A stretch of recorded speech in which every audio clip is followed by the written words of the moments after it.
Okay, today I'm going to make beef stew, and to keep the video from being super long, instead of showing you every single jar that I do, I'm just going to show you the jar, one jar like, and then fill it, and that way you know how to do it, but you don't have to sit through the entire process of me doing every single jar.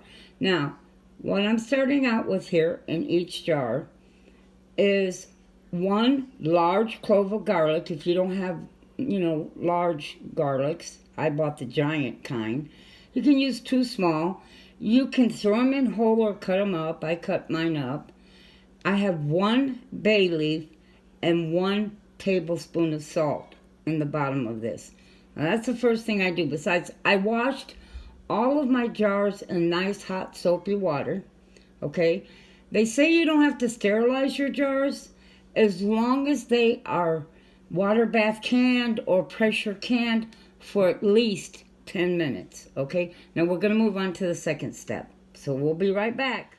Okay, to our beef stew, we're not going to just pour water into the jars. We're going to pour a beef broth, but a beef broth that is made with bouillon. I use this brand. A lot of people use this brand. The directions say it's 1 cup of water to 1 teaspoon of bouillon. So I'm going to get that going. I don't want it boiling. The directions say boiling, but you don't have to boil it. I am going to heat it up till it's about warm so it'll dissolve better. And that's what I'm going to use over the top of my beef or my beef stew that I'm going to put into these jars. So that's my next step. Okay, I've got a mess here going on my table. Hopefully you can see this. I'm going to try my best here. Okay, the meat I'm using in this is not beef stew. I do not like beef stew. I think it tastes like shoe leather, as tough as shoe leather, and as tasteless. Actually, shoe leather may taste even better. This is not, what do you call it? Chuck roast. Chuck roast is very, very expensive. This is shank, which here was $1.27 a pound. Now, I'm using regular mouth jars, and I'm going to just throw some meat in here. You don't have to put a lot, And then, I think that's about enough. I have some chopped potatoes here. I cut up 7, I think, large potatoes. Whoops. Some of them didn't make it inside the jar. And so, then I'm going to throw carrots that I've cut up. If you can see that. And then I'm going to throw in some chopped onions. Now, these are coarse chopped. They're just long pieces of onion. I'm not going to mess with chopping them up into small little pieces. That's more work than I'm willing to go through. So, and I'm shaking the camera here. I was worried that would happen. And I'm just kind of filling it up, pushing down slightly on it. Let me show you the top part of this jar so you can see what the top of it looks like. I really have this table full of everything. Okay. Now, here comes the broth I told you about. I have a pan, and so you can get an idea, I used 8 cups of water and 8 teaspoons of the broth because I don't know how much this actually takes. And I'm just going to pour this over the top. It may take more, I don't know. And you just want to fill it to that 1-inch line. Now see, this is already taking 2 cups. I think most people put more meat that I'm putting in this right now. So the next jar I may decide to put more meat. I need to get my debubbler, so I'll be right back. Okay, I'm stuffing the onion in here, and you really just want to push down.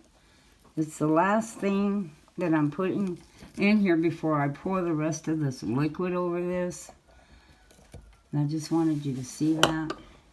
But I've got the potatoes in there. I peeled about 7 large potatoes, which means about 1 potato per jar. I peeled actually 1 very large onion. It was a yellow onion. And the carrots are 1 pound of carrots. Let me grab this jar over here. And I did that. My husband complained in the first jar he saw, "Oh, there's not enough meat in that." And I said, "Excuse me, this is not meat. This is a soup. This is for hard times, emergency use, whatever you want to call it. And you're not going to get your belly filled with just meat." He's a meat lover, okay? He loves meat.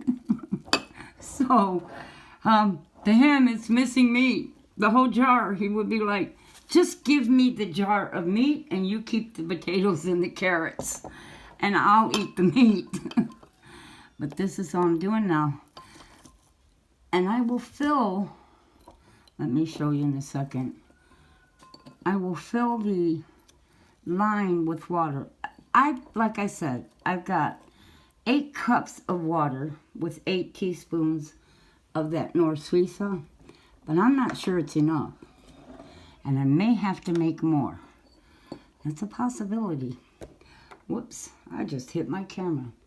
This is what happens when you try to do things by yourself, you know, and you ain't a professional and you don't have professional equipment and, you know, all that good stuff. But I'm just here trying to help folks, that's all. That's the goal. My goal isn't to get here to make a whole bunch of money or, you know, become a YouTube famous person. Now what I'm going to do here, so you can see this, is I'm going to fill it to the line and I'm going to debubble. Now, you don't have to have some famous or, you know, ball debubbler. I'm using a chopstick, okay? My son eats with chopsticks quite often. I just had an onion pop out. And I'm using it for my debubbler. Okay, and then I'm going to squish that back down. And what we're going to do here, hold on a second, I need to get up and get something.